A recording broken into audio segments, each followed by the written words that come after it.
Okay, today's notes are about public opinion, voter behavior, and political parties. These notes go with the handout I gave you guys that was number 4 in your table, no, maybe number 5 in your table of contents, and it also goes with the first reading guide for this quiz, politics reading assignment number 1. So here we go. And also the good news is we've talked about a lot of this maybe already in class, so it'll be a little bit of review for your quiz.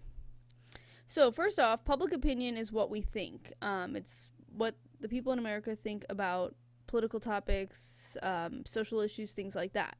And political socialization is how we come to those beliefs. Say you are maybe pro-choice on abortion or pro-life on abortion. It's how do we come to those beliefs? That's political socialization. And the things that influence us in our beliefs are, of course, our families, because that's who we're generally around first. Doesn't mean you have to agree with them, but they generally influence what you do believe because it's what you hear about. Also the media, which is growing in terms of the amount it influences us. School, that could be your peers, teachers, classes, things like that. And then all sorts of other things like religion, ethnicity, socioeconomic standing, which is how much wealth you are around, gender, sexual orientation, and other factors. So that is how we form our opinion. And remember, the United States is made up of a lot of different ideas. They've called us the melting pot for a long time. And the amount of diversity in our country is ever increasing, and soon we will have a minority-majority population, which means we will have more minorities in this country when you add them all up than white people. And here is a graphic from the census data from 2010 that will help you maybe see how that's possible. This is where our populations measured in 2010 was 65% about of the people in this country who are white, 16% Hispanic, 12% African American, 4.5% Asian, and down here we have like American Indian and stuff like and mixed. But this is a projection for 2050, when our population should supposedly be up over 400 million, where, as you can see, when you add up all the minority populations, it is more than 50%, and the white population will be at about 46%. So like I said, the diversity of ideas and cultures in this country is ever increasing. And all that goes into what people believe. And in order for us to know how people feel, we use polling. And we have two types of needs for polls. We have the media uses polls to report on how people believe, and then politicians use polls to try to make their beliefs fit what people want. And a poll, in order to have an adequate number of respondents, should be about 1,500 to 2,000 people. You don't really need more than that to get a good sampling of what the American population feels, but it must be random sampling for that to be valid. So in a random sample, every person in the sample has to have an equal chance of being selected, and our brains are not capable of doing that, so we need to use a tool such as a computer to help us be random. And polls can also be biased based on how the questions are written. So it's very important for people who are writing polls to be skilled and informed about how to, structure their questions, and so they're not skewing the results. And generally there is error in polls, but at the same time, a good poll is generally plus or minus 3%. To be a reliable sampling error. Also, polls that are very common in elections are exit polls, where they ask people on election day after they vote who they voted for, and they use that to predict the results. But at the same time, those results can be very unreliable, so the media has to be careful about how they use them. So take it back. That's kind of our summary of polls and how we know what people believe. Now we're going to go into, statistically from polls, what people believe. First off, we tend to know that in terms of age, older people are conservative, younger people are liberal. In terms of religion, our Protestant groups are more conservative, our Catholic and Jewish groups are more liberal. But what's more important is that those who attend church more often tend to be more conservative, those who do not tend to be more liberal. In terms of race, the white population tends to be more conservative, minority population more liberal. In gender, male is more conservative, women more liberal. And in terms of education, More working class and poor tend to be more liberal, whereas more professional degrees tend to be less liberal, more conservative. But at the same time, at the very top of the spectrum, the highest degrees do tend to be more liberal. So there's a little statistical study of who tends to believe more one way or the other. But remember, that's just statistics. It doesn't mean that everybody who falls into those categories believes that way. So that's a little bit about the information we've gotten from polls in terms of what people believe. Now we're going to go into voting behavior. A very important aspect of voter behavior is voter registration. You must be registered to vote in the United States in order to vote. And the reason for this is we need to prevent voter fraud, so people can't vote more than once or vote for somebody else, things like that. And the federal government does set up a few rules. They say that no state can stop registration more than 30 days before the election.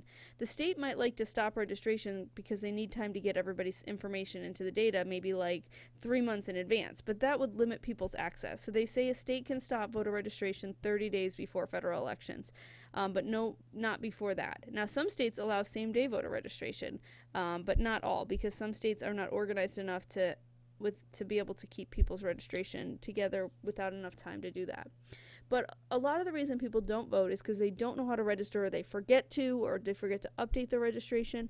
So in the 1990s, President Clinton passed the Motor Voter Bill, or the National Voter Registration Act, to try to get people to register more because they could register at the DMV or the BMV, wherever where they might be more likely to go. And this did help increase registration, but ultimately hasn't increased turnout. Just because people are registered doesn't mean they actually go vote. And this requirement to register is one factor that does decrease voter turnout.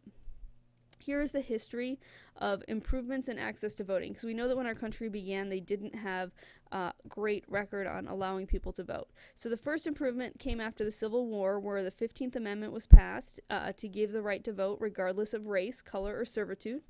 So African Americans and former slaves could vote. In 1920, though, they finally decided to extend that to women with the 19th Amendment, which gave women the right to vote. In 1924, Congress gave Native American citizenship and voting rights, which is pretty ironic considering they were our native population. And then, though, there were some issues where certain groups were still being denied their rights.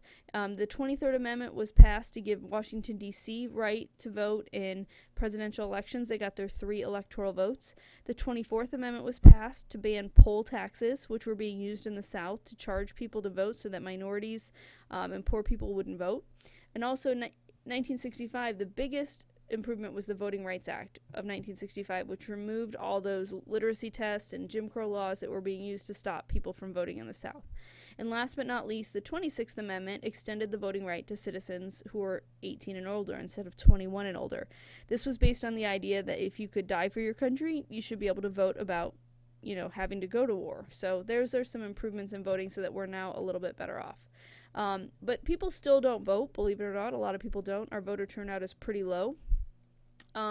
People generally vote more in presidential elections than in primary or midterm elections, in those off-year elections, because they don't seem to pay as much attention to it.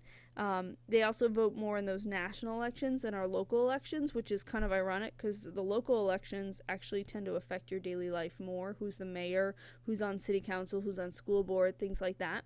And the biggest reason people don't vote is because they didn't get registered or they don't know where to go on election day. But also it's a lot of them don't care. But more so it's they care, but they just don't care enough to find out where to go. But laziness, the fact that it's inconvenient, maybe the weather, maybe they can't get there because they're not well, or they don't have childcare, or they have work. All those reasons make it harder. Ultimately, there are many, though, who also just don't like the candidates, or they don't think their vote really makes a difference. This is the big vocab word I need you guys to know. People who doubt their political efficacy. They think that their vote doesn't matter. They are less likely to vote. Others don't realize that it should be part of their civic duty. So we do have a lot of people in this country who don't vote, which is very disappointing to me, but it's just a reality. And here are some statistics on who votes more. The more educated you are, the more you turn out to vote. The white population votes more than minorities.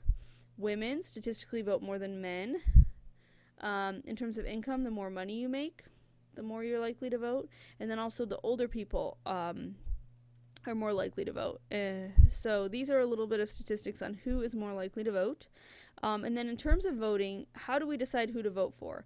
Mostly it's by party identification. If you know that you're more of a Democrat or more of a Republican, you probably vote that way. But also, some people who don't care much about party vote on who they think is most likable or the strongest candidate. And then also, issues are a big factor. Some people vote specifically on one issue, and how that issue's been dealt with by the candidates or by the candidates' parties in the past. But really, the issue that people seem to care about most these days is the economy, especially during midterm elections, meaning those elections in the off years from the presidential election. So the economy is one of the most important factors. Here is a little bit of an overview of who we're dealing with in terms of the United States population. We have 25% of the population that we'll call the attentive public. These are the people who care about politics pretty much all the time. They like to understand how our government works. They like to talk about it. They like to watch the news for fun. They really are committed to debating politics. That's about 25% of the population. And then there are those part-time citizens, people who kind of pay attention. They probably vote in presidential elections, but not any others.